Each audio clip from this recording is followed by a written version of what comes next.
Philip Yancey tells this story of a British conference on comparative religions that occurred in the middle of the last century. And experts from around the world were gathered to debate what, if any, belief was a unique contribution from the Christian faith to the world. And they worked through this pretty comprehensive list trying to figure out what was unique. Things like incarnation. But other religions had accounts of God's appearing in human form as well. Things like resurrection. And other religions had testimonies about returning from death. The debate had been going on for quite a while, and C.S. Lewis wanders into the room and he says, "What's this rumpus about?" They told him that they were trying to identify Christianity's unique contribution among the world religions. And Lewis responded, "That's easy. It's grace." So as we dive into our series, This Beautiful Mess, we're exploring how we can be awakened to God's grace that's all around us, starting with the biblical narratives that we think we know really well. So today, I wanted us to spend some time with the story that most of us know.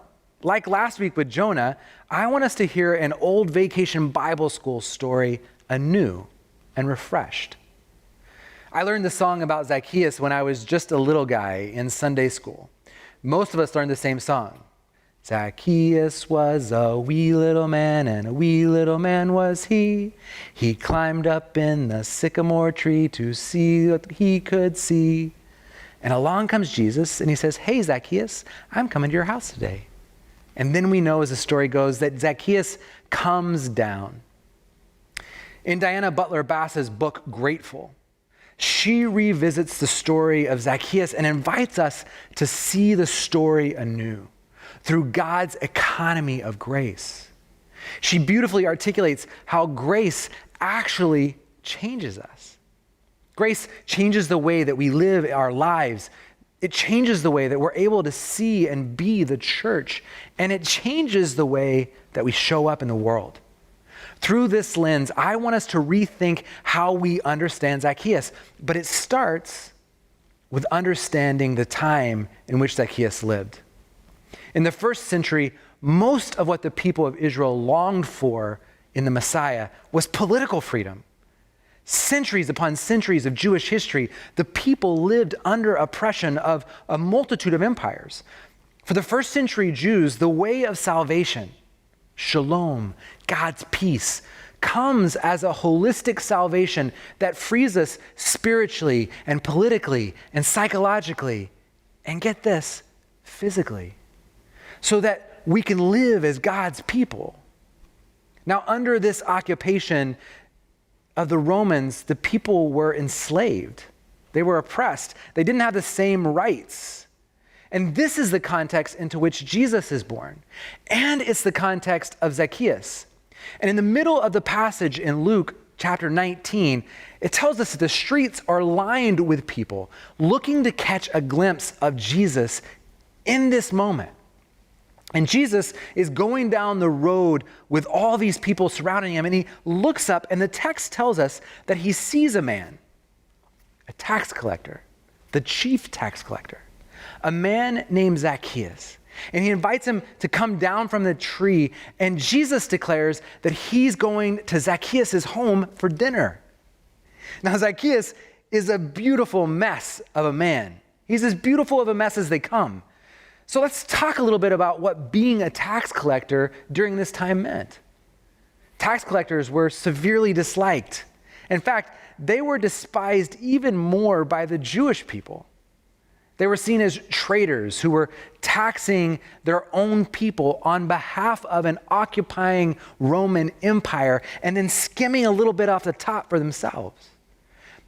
A Jewish tax collector was considered scripturally as ritually unclean. They were an outcast, despised, and quite often when the Bible talks about sinners, it says sinners and tax collectors, almost as if saying that there's sinners and then there's a whole other group of sinners and they're the tax collectors. Now, in the same sentence, as a way of emphasizing this offensive nature of tax collecting business. So if you're a person who decides who's in and who's out, let's be clear, Zacchaeus was definitely out. Now, the writer of the gospel tells us that Zacchaeus was a rich man. So he was not only a tax collector, he was a successful tax collector, and that he had become wealthy off the backs of his own countrymen. And not only that, but he was the CEO of tax collectors because he was the chief among them. Now, the people not only would have hated him, but they would have hated his guts.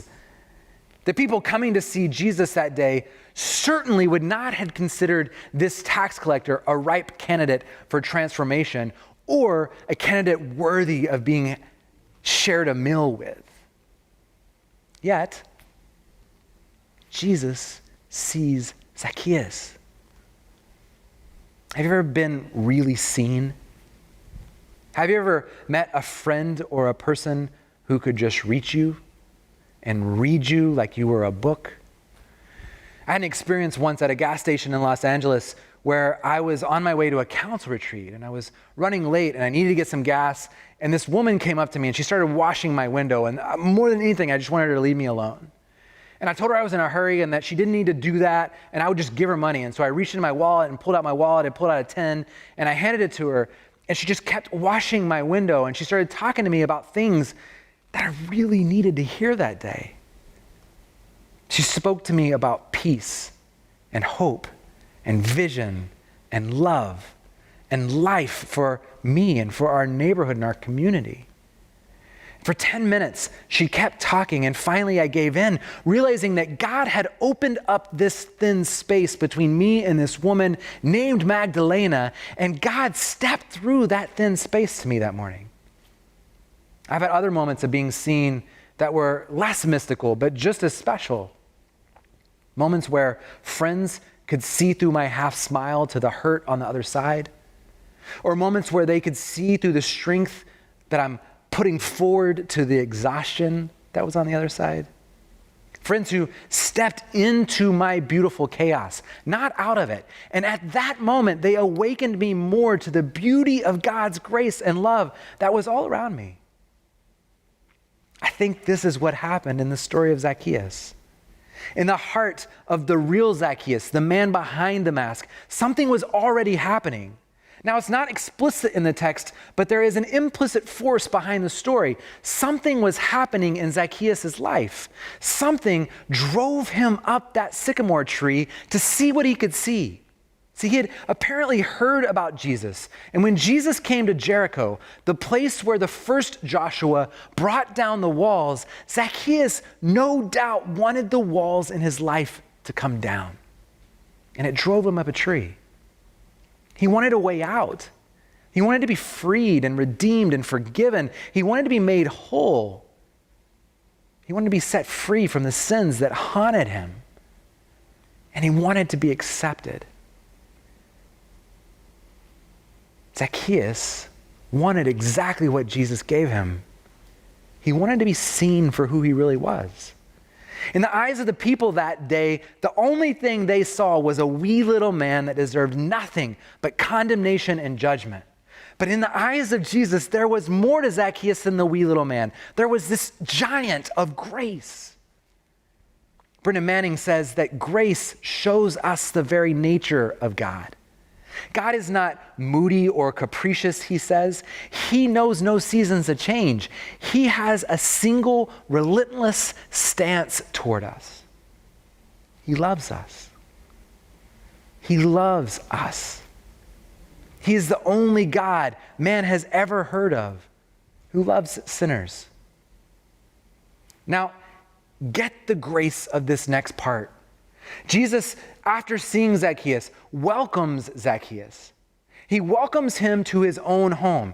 Now, Jesus wasn't just barging in. He wasn't welcoming Zacchaeus into just a dinner. Jesus was welcoming Zacchaeus into relationship.